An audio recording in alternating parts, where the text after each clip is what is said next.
Welcome back, everybody. Jerome, Lindsay, appreciate you guys being here. I'm excited for this video. We are sitting here today, Friday, September 11th, 2020. We're going to take a look back at the week's action. It's been a very busy week for the GBP pairs. It's been a very slow week for me and some of the traders like yourself, Lindsay, in our group. Jerome, I know it's been a little slow for you too, but you were able to grab a really good trade today. So I definitely think there's going to be a lot of value for everybody watching to see how we handle the slow week, why we call it a slow week, even though we're seeing big moves on the GBP pairs, how we're dealing with FOMO, how you stay patient. There's going to be so much value in this video. So I think I'm excited for it. But before we can get into that, if you're watching this video today or this weekend before September 19th, which is next Saturday, make sure you check the link in the description to this video and sign up for our next free webinar. We're going to be talking about stocks versus Forex versus crypto and which market is best suited for you to be trading going into 2020, the rest of the year, and into 2021. Because I think a lot of people are getting interested in day trading. You guys see it. We have a lot of new people coming into ASFX, but I think people are confused where to get started. Stocks are interesting because they keep moving higher, even though the economy doesn't look good. Crypto's interesting because everybody's talking about Bitcoin again. It's starting to get busy. But you guys know, Forex to me is still the most stable, the most consistent, and the easiest to get involved. So this webinar is going to be a really statistic and objective-based presentation that I've been working on for a couple of months. So I'm just excited to share it. So if you're watching before the 19th, make sure you guys sign up for that. The link is down below. But let's get into it, guys. Let's talk about this. So the first thing that I think we can share with everybody is our thoughts on the week as a whole. So Lindsay, why don't you start us off, since you're someone who we all know to be one of the most consistent traders in ASFX. And when it's a week like this, I mean, I can't tell you how many traders I've seen screw up their P&L on a week like this, where it's slow and there is movement, but it's not perfect for the edge that they trade, and it ends up biting them in the ass. So what were your key takeaways this week? How did you stay so patient? Because I know what's been working for me and kept me profitable for the last 3 to 4 months. So as you know, people who are follow our recaps, I've not had many losing trades, and I don't say that to come on and brag. I just say that to help people stay on the right path and know that doing the trades less, you don't have to be trading consistently every single day to remain consistently profitable. And that's worked for me, so I'm not going to go against it on a week like this. So coming in on Monday was the bank holiday. Coming off the bank holiday into Tuesday, we could see British pound pairs were falling. And for me, there was just not enough to make it any either. I wasn't at the desk when one that did present that I could have entered came. So that's kind of been my fight this week on a few setups. The timing. I wasn't at the desk. I was on the school run. So there's nothing you can do about that. I've just got to get over it and know that I can't be at the desk at that time. But so many people will, they will be in that situation. I'm sure you've talked to some of the people that are in that position, and they'll come back, they'll see the move happen, and then they'll still try to get in a trade. They'll be like, oh, if this already moved, then this might happen later in the day. Yeah, so I've got to wipe it off, and I just know that I can't be there. That's not my trading time, and there's nothing I can do about it.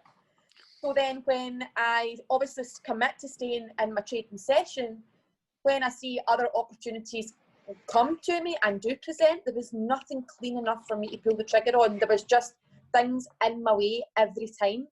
And regardless if there's not enough risk reward there, or there was divergence in my way, so there was still no any risk reward there. There was just different things that I knew that if I've been following my rules all this time, why am I going to go against it this week? That's a great thing to think. When you say it could have been better, it could have been cleaner, what are you using to qualify that? Just so you let everybody understand what's giving you the indication that, hey, this isn't as clean as it could be.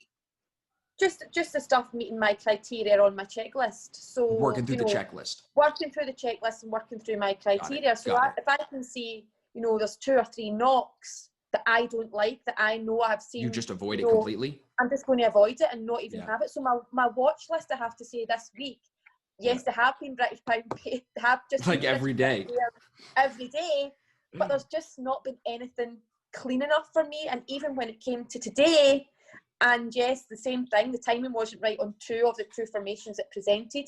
British pound CAD still didn't hit my trigger points for me to pull the trigger. So I had to sit flat on it. I couldn't go against the rules, because that would be me going against all my rules on a Friday just to say I'm not going to sit flat for the week. I couldn't do that.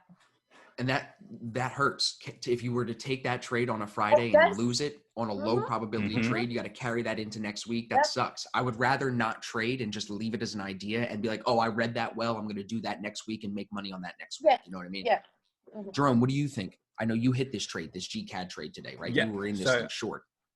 Yeah, so I was in the GCAD trade, seeing all that GBP weakness pretty much since the start of the week. Coming into Friday, I did have my suspicions that it might have run out of juice and we could have just seen it maybe reverse or even just consolidate, but it still tanked even when I took my entry. Figure that it was going to still do that? Because I always get to that point on a Friday where I'm like, dude, this thing has been dropping all week. I'm going to share my screen in a second, but how did you justify it even though it's been dropping? The thing for me was that such strong momentum, like even we have massive moves, but for the extra confidence for me to take that trade on GCAD was we couldn't break back above the 15-minute 50 EMA. And I was watching, I got so focused on GCAD, I forgot to check the rest of the pairs, but every time price broke above the 50 EMA, it kept getting hammered back down. It was like, you couldn't even, it was just watching it print was very fascinating. Almost all week, not even just today. Yeah. So watching that, and then when we closed above the previous candles, that's when I went to the 1 minute and found my entry that met my checklist and my criteria, and it consolidated for a bit and then it just tanked. What do you think, like emotionally, you were feeling in the moment before the trade that let you say, you know what, even though this might be the bottom and it's been dropping all week, I'm still going to trade this trend? I was so I was happy to take the risk if it hit my stop loss. Everything, it was a good trade for me either way. So no matter how it played out, that's a good answer. That makes sense. Yeah, absolutely. So then when it dropped, and this is like when I woke up this morning, when it dropped, you started to feel a little excited. And I think you did something, because I saw in the chat, you were getting hyped up. But then you did something that I think is really important. Do you know what I'm going to say? Yeah, I got up and walked away. You left for 15 minutes. I asked you a question. You left me hanging. You walked away. I'm like, good. I'm glad he walked away. Yeah. Because what did you feel when you got back after the 15-minute break? And you were, just so everybody understands, you were already in the trade. You had the stop loss placed. The position was still on. You were letting it do its thing, but you took a break. So what happened when you came back? Did you miss anything? Did a crazy move happen? It just kept tanking. Exactly. It kept doing what you wanted it to do. Yeah, it exactly. So I came back, I sat down, I watched it was dropping. I think I hit like almost 90 pips at the max there. And I just clear-minded, level-headed, and I just continued just in the Discord chat talking to other traders. And it was great that you recognised that within yourself, that because I know I had texted, remember, keep calm, do what you need to do. And we're like, I need to So Jerome, I have your P&L right here too, just as you're explaining it. You guys can see my screen, right? Yeah. So here's the P&L if you want to talk us through any of this. But I can see the best you exited here was almost 70 pips. It's a great trade. Yeah. What was your initial risk on this? How many pips was your initial stop? It was 18 pips initial risk. That's amazing. Yeah. So with my risk management, because it tanked so hard, when I entered, I wasn't paying attention. But when I looked back, it was already at 2R. And then with a B setup, I was going to take 25% off at 1R, 25% off at 2R, then lock my stop. Got it. It was at 2R before I even could take any position off. Yeah. Right. That's awesome. Basically, I took my first 25% off at 2R, and then I just kind of managed it a little bit. At that 3R level, around 168,400. Yeah. That's where I took, I think, 2 positions off at 3R because I wanted to try and get out a little bit. I wasn't being too greedy on a Friday, and makes sense. I still had my suspicions about it could have kept falling, but I didn't want to risk it. So Linzi, when you said on this trade, I don't mean to go back to what you said a few minutes ago, but you said it didn't meet your trigger points. So were you watching this develop? Tell us what your thoughts were on this one. I knew, because when I came to the desk, and obviously I trust Jerome as a trader, so I'm going to listen to what he's saying. So when I sat down at the desk and in the chat, he said to me he was watching British Pound CAD. So I obviously know British Pounds, as I said, has been falling all week. I had already saw that British Pound AUD, British Pound NZD had presented 2 candle formations on both pairs. And that was earlier. So obviously I'm keeping the short bias there. I'm looking for shorts coming in. And for me, I knew I could see it was holding the 50, and I know that's a great place that we're going to be looking for D1s. But for me all along, I know that I've got to have that RSI cross that trend line before I will go into the 1 minute to get my entry. Right here on the 15 minute. Yeah, so for me, it didn't cross until 9:30. So Yep. by that point on the 1 minute, the 1 minute's back in the buys, was in the buy zone, and price here. actually coming off the 8. Yep, I see that. So I see that. So you were just a little unsure. Yeah, I need to have that coming back and retesting that 50. Right, and then once the L50 hits the sell zone here on the 1 minute, it never even retests. It just tanks, so you can't chase it. So I can't chase it. Right. No. And I want to point out one other thing. If we just blow up the 15 minute here, just going to what Jerome said, I mean, if you look at this, looking at the entire week, look at how well it's respected the 50. Going back to Monday, Tuesday, 2 hits to the 50. Wednesday, once to the 50 off of it. Thursday, it did hit the 200. This is where we saw these great short moves yesterday. Yeah. But then again today, I mean, you're at the 50. It's that same bias. And we never want to make it seem like it's so easy to trade the trend because the direction is easy to read. It's the timing that makes trading hard. Yeah. So 100%, in the moment, Jerome, was there anything about this divergence on the bottom that kind of kept you skeptical of the trade? How did you analyze? Was it the same way that I did here with the zone? Exactly, like with that zone. So and you were just measuring down to see if you could get good risk reward to that zone. Zone. So I could get 2R to Asia low, and anything above that would have just been a plus for me, really. Wow. But as you can see, like when that candle did tank, how it pulled back up, that's when I started to be like, okay, should I start taking profits? But because this like pinned the zone, you were getting a little nervous. And and I've seen that happen, and it just reverses from there. And being a Friday, having all that bearish momentum throughout the week, I thought, hey, we could get a reversal. So did you take a little bit? You took a little bit more profit there when that closed. Exactly. Yeah. And but then you stayed in the trade. Exactly. Yeah. And I think that's awesome because a lot of guys will get this candle will drop for them. They'll get so fired up like you did, and they'll close the whole trade. When in reality, you could come back to this at the end of the day and see it hold the 8 EMA all day. So you really, for everybody listening, you got to let the trade tell you when to get full out. You want to be piecing yourself out and mitigating your risk, like Jerome is saying, moving the stop loss and closing some as it reaches R multiples. I think that is the smartest way to manage trades. But you also don't want to get out of them completely until they start to break down and tell you otherwise. You know, like when this pulls back and breaks through the 8 and the 21 right here, you could have been still full in the trade, and that's where you're done. We're done. Broke 2 EMAs, we're done. See ya. If it comes lower, cool. Find another entry or whatever. You just treat it as the next trade. But look at this yesterday. Look at how if we zoom back, this was a crazy move yesterday. But see this bar here? This was the biggest bar of the day up until that point, 50 pips off the 200. If you were short here, you probably closed some here, if not all of it, because you got so fired up it just dropped 50 pips for you in one bar. But guess what? If you just read the candles instead of getting emotional to what's happening, it was outside the 8 EMA, which means it can hold the 8 EMA, and it does for like double ADR.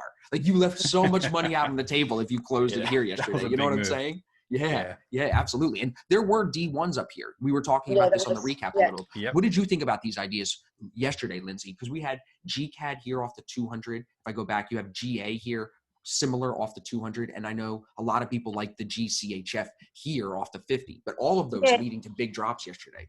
Yeah, but for me, it's just going back to the same thing. There was just some things. Yes, it's a trade that I would take off the, off the 200 usually. Yeah. But by that point, we had a swap in liquid 50, and that's the big turn off there. It was a turn off, and right here. Well, if we go into the 1 minute again, Austin, go back. Remind me of this one again. Was that I don't think there was a retest. There was not. So that was the issue. Exactly. So if you're the zone, if I remember rightly. My markups are still even here. So when it breaks down, this is where we didn't want to jump in yet because we weren't 100% sure on the 15 minute. We were still outside the 8 EMA, as you can see right up here. It ends up actually coming higher here. And then when it does break the 50, there's no solid retest. It's very quick. You know what I mean? It wasn't as clean. It just fell off the earth yesterday with nothing for us to jump in on. I think the only, if I could say like I made a mistake, it would be not taking GbpCHF yesterday. I knew you were going to say that. I knew you were going to say that, Austin. Because I feel like I knew you were going to say that. Well, wait, listen, because I'll show you. I'll pull up my markup, and then we'll pull it up on the live chart too. Because I'm going to disagree with you before you speak. That's fine. Tell me why, and then I'll share my thoughts. Because I remember you said to me, do you think we should have entered that British pound CHF trade yesterday afternoon? And I said no, because it didn't give us the proper criteria, because I have to get my phone to get my notes of what I actually said to him now. Yeah, no, but you're not wrong. And it's not that I like that you'll disagree with me, because I think this is where people find value in our conversation. But what I'm saying is, if we have a bias and we compare GBP ideas, I think that's the big thing for me that makes me feel this way, is that I'm looking at GN, I'm looking at GA, I'm looking at GCAD and GCHF. GU, the L50 was in the buy zone yesterday for some reason. It wasn't good.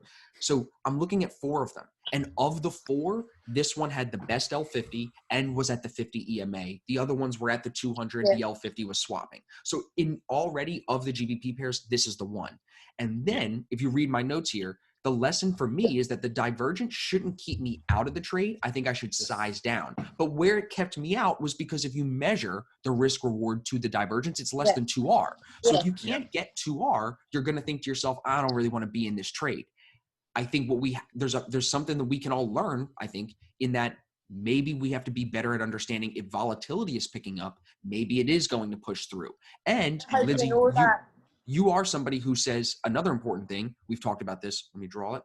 When divergence is presenting like it did here, and it comes from where it's oversold the day before, like that, right? The oversold part of that divergence is actually very significant. You know what I'm saying? Yeah. So whether you drew the divergence like I have it drawn here, I'll blow this up so it's clear, right? You could draw it like this from the RSI low yesterday, which would be Wednesday, into then Thursday's price action Asia low. Or you draw it here at this point. And that was exactly what I was going to ask you. You're seeing before that, I was going to ask you, and I should have, because I could see the divergence present on yesterday, and we know that we can say, well, if it's not oversold, then it's not as significant. So what I'm thinking is, now you can agree or disagree here. So when we say it was oversold the day before, okay? And say we couldn't see divergence present on the present day, so we have to take it from the oversold the day before to bring it in. But if we have divergence present on that day we're looking to execute a trade, can we then say then that's not as significant like that? No. So you think because it's present today and from yesterday and today, you're saying you would weigh the one from today more heavily? Yes. Yeah, I think that that's probably fair. What definitely makes sense to me is looking at it like this and saying, well, we have 2 sets of bullish divergence, and we have a support zone here that's been tested and bounced off of. So if you were to get in short, like we were looking at, and we watched this thing fall, if we were to get in short, we know that it could bounce here off that zone, off the 2 sets of bullish divergence. And we would say to ourselves, why did we trade that into the divergence? So I think if this divergence wasn't present, we all would have been short off the 50 here, and we would have been, it would have been a great trade. And I think it's the same thing we go back to about being binary though, and we've spoken about this before in our recaps, that, you know, if we can't get, we're 2-1 to the divergence, then it ain't worth the money. We're not taking the trade.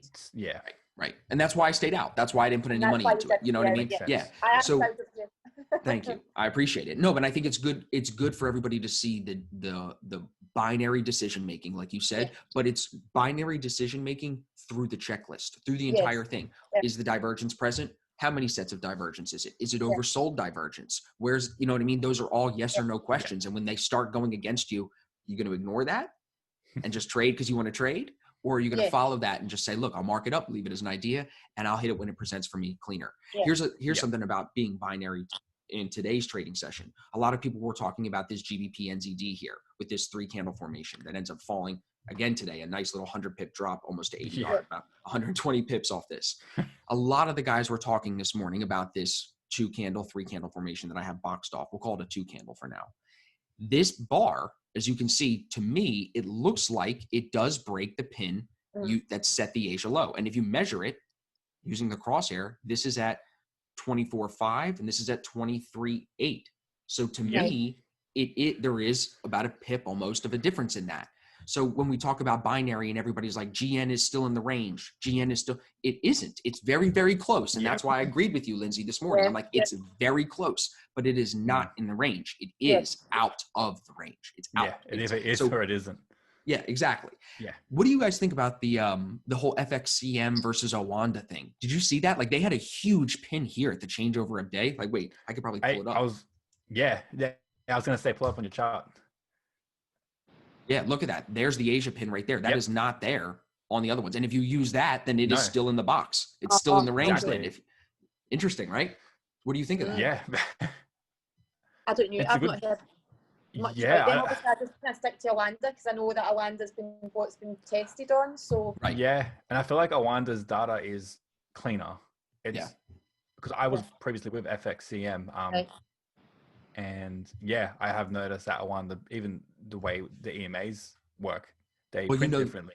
they do print different. And, you know, FXCM, like I was saying to Craig in the chat, they got banned from the US. You guys aren't in the United States, so maybe you didn't know this. They got banned like 2017, 2018, somewhere around there. Might even be 2016. They got kicked out of the US. Yeah. And all their clients got merged over to a different branch of their company based out of Europe, I think. So that's kind of sketchy to me. You know what I mean? They got caught doing some bit bad. of a Yeah. turn-off, So yeah. that's why I did the testing on Awanda, was because that situation had occurred before I built these systems. So that's why I've always used Awanda. And it just, like you said, it does paint very clean. And, you know, you trade with Awanda, Jerome. You talked to your guy the other day, you just said. So like they're very easy to work with as far as, I mean, we don't get paid. Great. I don't get service, affiliate. I don't get anything. I don't want any kickback from them. I don't want ever to get paid from the broker, because I think that's a conflict of interest for people like us, but they're a really solid broker. You want to just be safe, and you want to recommend a safe broker to your friends. Exactly. You know what I mean? Yeah. Especially if you got a decent size of capital you're trading with, you want to make sure, you know, you're putting into a reputable company. 100%. Yeah, definitely.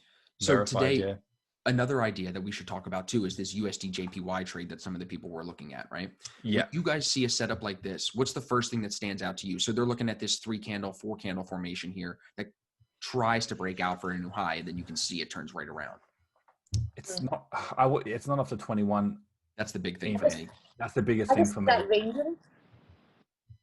How do you determine ranging, Linz? Is it just because you see the price so close and it's not even moving? Like not even moving? So we gave the push up on Wednesday. We came back with we chopped around yesterday, and I just can see chop today as well. And with that liquid 50 kind of sitting in reset, then it's kind of coming up. That was what I was saying.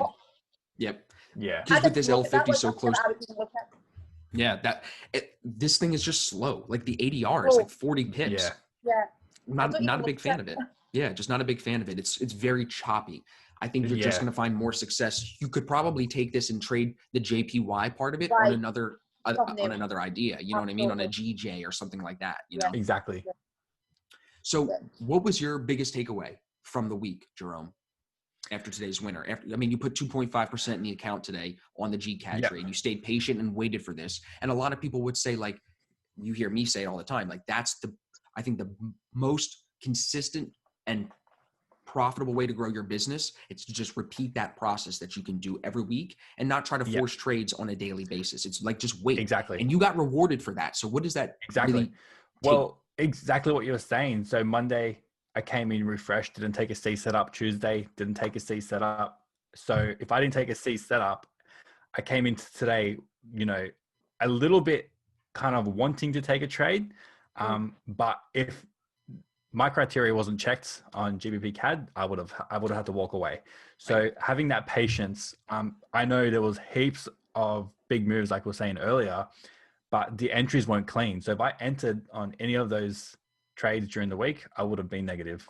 Right. And I would have come into Friday and exactly. Right. You would have came into Friday negative, and that would have sucked. Exactly. Because then you would have, dude, honestly, what probably would have happened is you would have came into Friday down 1 or 2 trades, maybe 2%. And you wouldn't have taken the short trade today because you would have been scared that you would have lost. 100%. And that would have been the biggest stab in the, just right in the chest, bro. Because you would have been like, how did I miss that? That was the one I should have been in. That was it. You know? Yeah. And that patience definitely paid for me this week. So just having that discipline to just wait for the market to present the exact criteria that's in your trading plan, however you trade. And like I was saying, if I got FOMO end of the week and I got itchy fingers, and I took the trade, I would have just been, I would have been now so that should annoyed at myself. really help you not feel FOMO ever in any other week. Going forward. You know what I mean? Exactly. So I'm sorry, but that ties into what you were saying, Lindsay, about the fact that you and I haven't traded this week. Jerome, I know that you, like we just said, took the one trade, but not trading at all. You could come into today and be very aggressive. You know what I mean? It's Friday. It's hard to sit on your hands after wanting to trade all week. I honestly can't remember, and I said that to you before the call, I can't remember when the last time I sat flat for a week. Now, whether that, I just think I wanted to come in and put size on a trade today and it be the B setup, and I was going to pull the trigger. My whole criteria was ticked and the checklist was going and I was in. But it never happened for me. So I will now, because I know that, I just know now with the experience I've had and the success I'm having, that I didn't want to come in and pull the trigger in something that never ticked my full checklist. And whether I'm too disciplined, too picky, I don't know, but I've got to do what's working for me. No, I don't think you were too picky. What are you going to say, Jerome? No, I was going to say, I reckon one of the greatest traits a lot of us have is having that selectivity. Right. If we didn't have the more stricter criteria that we have to check off, we'll be involved in a lot more trades that are lower probability. Yeah. Not meaning that it's bad. It's just, I think it keeps us more selective, but you got to be comfortable not being like you guys haven't taken a trade all week. And I think that comes down to just building that discipline and patience. It's a couple of things. It's definitely patience. It's definitely, you go through, for me, I had to go through a couple of weeks for sure of getting to a Friday, feeling aggressive, and then getting my ass handed to me to learn that you can't try to force it. And I think you get a little desensitized to the money because you forget that it's real money in your account, not just numbers on a screen, and you want to gamble, you want to click it away, but you got to just be grounded in the fact that that is real money. That is money that can pay your bills. That's money that can take you on vacation, buy your Corvette that I'm looking at, whatever I needed to do, that's real money. So you can't throw it around like that. And even if you, like, again, I've had a lot of guys on Friday when they're feeling that itch, I'll talk to them. They'll go open a demo account. They'll get their itch out there and it's way better. That's fine. Don't fear that. If you're listening and you need to do that, do it. Trade the Friday ideas on a demo account. Nothing wrong with it. And, or I shouldn't say the Friday ideas, the lower probability ideas. Yeah. I think I just came more to that kind of roboticness within me, that, you know, I'm that robot that needs to have my rules all ticked, and I'm, you know, and the robot's not going until that happens. And I think I have grown though through, like, see, if you looked at me 3 months ago, I was taking C setups, Austin will tell you, swapping liquid 50s, but putting small size onto the trades. I don't want to do that because I want to treat it like the $1 million account that.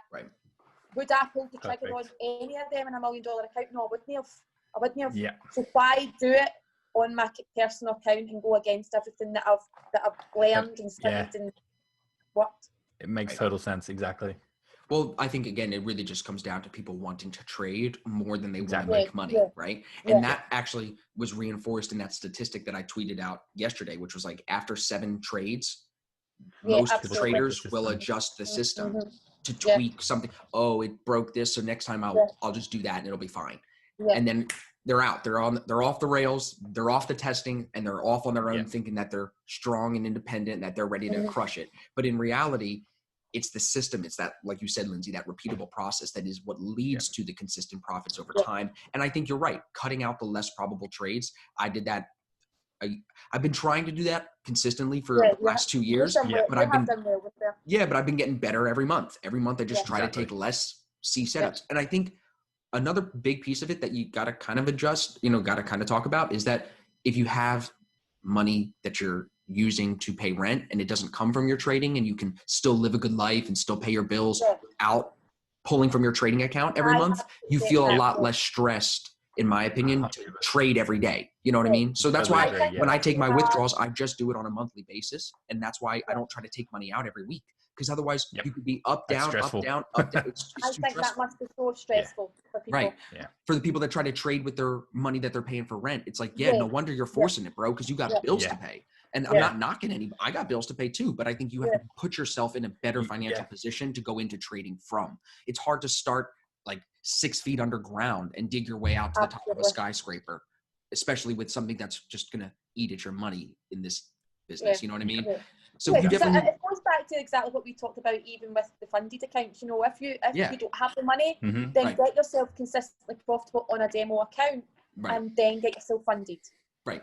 And what I find like that sets people up to do is like, for the guys that are trading part-time or they have a job and they want to get into trading, it's like you can do all of that while you're working your other job 100% and get consistent on a demo account. And in that process of learning, practicing, working, trading, in that time, you can look at your money in your Wells Fargo in your bank account and you can say, how much money do I need to really get this trading going? How much money do I have in savings? How much money do I have to eat and pay rent separate from my trading money? So it's all like this, like we should label that phase of the trader where you're demo trading, finding the system, but not balls deep into it. You're in here, you're balls deep. But in reality, you're still working. You still got to pay bills. You still got to do real stuff. You can't just, found trading, quit my job. Here we go. You know what I'm saying? That's it. Yeah, I love that. That's a good perspective. That tweet that I shared today, you know, about how long it takes you know, how long does it take a lawyer? How long does it take a pile? Oh yeah, you can start trading tomorrow. No, you can't. You can't, right? But nobody thinks that way. Nobody thinks that way. And that's why this business has such a stain. But I'm telling you, man, in 10 years, because of how many more people are getting into trading, I think you're going to have more profitable traders than ever before. And you're going to see that there's less of a stain on the business and more people will stop. They'll stop looking at date. And I think it'll be the kids too, like the younger generation, like Logan, my brother, and kids younger than him. They won't be so stained by it because they're going to know that you can make money doing this online. A lot of their friends are doing it right now. You know what I mean? And that goes back to even the webinar that we're talking about coming up next weekend, where you got kids downloading Robinhood and trading stocks and they're making money. You know what I'm saying? So it is a very interesting time, but I think like at the end of the day, Forex is going to be where everybody wants to be in and comes back to, just because it's so stable. Like on a day like today, you go through 5 days of drop on these GBP, no gaps, no overnight craziness, no crazy spikes up before it comes, literally just hits the 50 EMA, drops, 50 EMA, drops, 200 EMA, drops. So if you're trading off significant levels, you're riding that trend every day if the timing lines up. It happened to happen while we were asleep. If you're in the US, you know, it was good for you, Jerome, but even for Linzi, it was a little early. I know it was a little early for all of us, but that's okay. But that's the beautiful thing about Forex. You know, that's one of the things I'm going to talk about in the webinars. Like this trending market is a real thing. If you guys remember, I was killing the euro pairs during the coronavirus in March, just buying them because the dollar was coming down after they announced the lockdown. You remember just buying them every day. So when you find that trend, this volatility will line up for you. So a week like this fires me up. Seeing the ADR go from 101 to 130 to 160 to 170. I'm like, let's go next week. Come on. We got the whole month. You know? Back then, like GbpCad, the ADR on GbpCad back in March was like over 200. That's what I was going to say. It was over 200. Some of them, it was crazy. So when I see this coming up, it does keep me, one thing I'm going to, you know, take into next week for everybody listening and for you guys, ADR on these GBP pairs. I'm going to be aware of where that's at. We need to really pay, especially if we take a GBP trade, definitely not closing the whole trade when it reaches ADR because it could keep going higher day on day. Punch right through it. Yeah, exactly. So it's something that's probably my biggest takeaway from the moves. That I think if I analyze the same way I did this week and my timing is better, like I'm awake, I'm going to do great. That's all I got out of it. You know. Any other takeaways from you guys? Any major things going into next week? Just rinse and repeat. Yeah, exactly. Rinse and repeat. Like it's working. Why change it? And get some time off the screens too. Like Jerome, you're doing some stuff off. I got some stuff I'm working on off the charts. Like not even looking at charts for a day or two, taking a break. Get some time off social media, especially for us because we're 100%. We put so much content out there across the board, across all our social media platforms. So I think you have to take some time out off social media, off charts. To refocus, reset for next week. That's why, like, I've been trying to keep myself with the family being here on the weekends and stuff. Like, I try to keep myself busier, so I'm not even on my phone as much, you know. And it's nicer. It definitely is nicer. But I also, you know, I hope that I still like to bring value though to. Yeah, exactly. So I try to plan a couple of things out, but definitely less. It's good to take the break and let your brain reset. There's something there. I don't know what it's called or what it is in our brain, but it just needs to chill. And then we always seem to come back pretty strong. So. I'm hoping that this video brings value to everybody in our community. I'm going to get it up this weekend so everybody can watch it, study it, take it in. If you guys are watching this far, this is a nice 20, 30-minute video or so. We appreciate it a lot. Linzi, I appreciate you always giving us the time and sharing your knowledge with us. Jerome, great trade today, bro. I'm glad to see you doing well. And I'm glad to see you keeping the emotions in check too. So I think everybody who's watching can see all of us growing in our own separate ways, working on our weaknesses, and then they can hopefully take from that and apply it to themselves. And that's the goal. We all grow together. You know what I mean? So absolutely. Great week, guys. I appreciate the time as always. Like I said, we'll see you Monday morning. Perfect. Thanks, Austin.